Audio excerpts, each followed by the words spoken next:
A tua ligação com você morava aí na divisa, né, cara? Andava com uma molecada que já pegava onda ali, então é natural que você já foi empurrado. Só monstro. Só andou com meu gente pai, ali. Na verdade, Seu pai já surfava. Na verdade, né? não foi nem por causa da divisa. Seu pai fazia prancha, né? Meu pai fez prancha. Isso daí é uma coisa que veio de família, né? Meu pai era um cara que... Um dos pioneiros aí também na cidade aí de surf. Então, assim, foi uma coisa meio que de legado, né? Meu pai me colocou... Ele tinha a oficina ali, junto ali com o seu Zé Geraldes ali, cara, o Chico? Meu pai começou fazendo prancha. Chico da Lynx. Primeiras pranchas que meu pai... Não foi junto com o Chiquinho, não. Então, abraço pro Chiquinho. Chiquinho, gente boa pra caramba. Mas participou bastante. Meu pai fez prancha junto com Horácio Moraes. Horácio Moraes. Que é o pai do Danilo Grilo. Sim. Eles faziam até, acho que na garagem da casa da minha avó. Faziam um tal da Amaco. Faziam um tal da Amaco. E depois disso, meu pai se mudou pra Praia Branca. Conheceu minha mãe lá. Então, eu acabei nascendo praticamente na Praia Branca. Você é quase parente do DVD, então. Então. O Eduardo Mota. Tem galera de lá. Bacana. Hoje em dia a pessoa tá... Na minha época não tinha muita gente que saía de lá surfando, não. E meu pai, depois disso daí, ele veio para Santos. Aí ele começou a trabalhar com material de prancha. Ele vendia bloco. Na época era FJ Polymers. Sim. Então ele andava por todas as fábricas de prancha. Eu era muito pequenininho, andava junto com ele. Conheci todos os fabricantes. Conheci muita gente hoje em dia. Hoje que fabrica FJ, prancha do litoral norte até o litoral sul. Conheço quase todos os fabricantes de surf. De pranchas de surf, né? E aí foi uma coisa meio que natural. Eu tava ali já no meio, praia, minha mãe, eles vinham pra praia, prancha aqui, pra lá, quando eu vi, eu tava na água. Então eu nem lembro quando eu iniciei, né? Foi uma coisa assim que, tipo, desde que eu me conheço por gente, eu andava com prancha parafina debaixo do braço. Minha casa era assim. Molecada era surf, eu e meu irmão.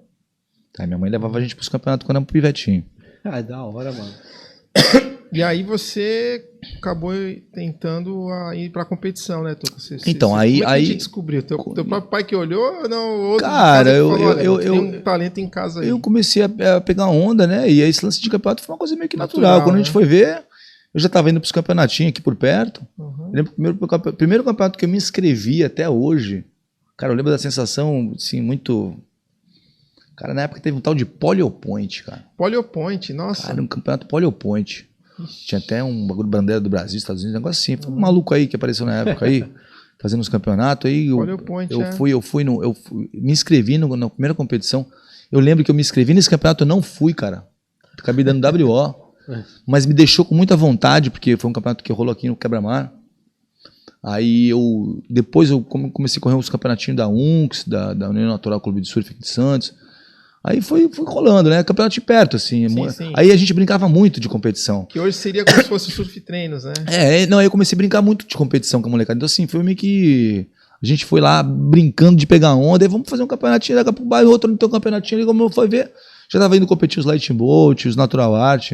Tá, então, Wave Rider, né? Wave Rider também, foram todos eles. Nessa época aí, anos 90, né? Bronze Age, pegou? Bronze Age também, corri com o Bronze Age. Eu lembro do Renatinho, ganhando aquela Paraty, né? Paraty no Wave Rider, né? Foi no Wave Rider. Paraty Surf, né? Mas Renatinho era monstro. Binho Nunes, né, cara? Binho Nunes. Outro monstro. O Binho a gente esteve junto agora, na festa lá. Na festa lá, eu vi. Os caras são sensacionais, fabulosos. Mas e nesse teu segmento de competições de surf aí, o que te trouxe falar assim, chega, vou parar, vou continuar?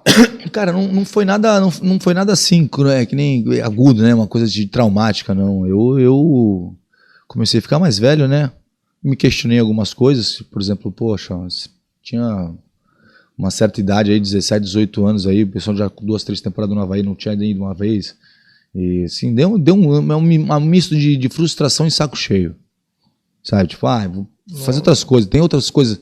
E eu sabia que tinha muita mais coisa me esperando por aí. Então, assim, eu não me limitei a ficar acreditando que só isso seria uma salvação. Então, assim, não foi um lance de desistência. Eu não desisti de pegar onda. Eu fui procurar outras coisas.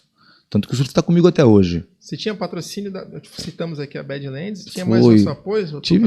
Corri pela Badlands, corri pela Natural Art, corri Balim, Antiqueda, quer dizer, teve um monte de algumas empresas, eu não lembro agora de cabeça, foram muitos anos, né? Tive um pessoal que me apoiou bastante, que me deu uma força.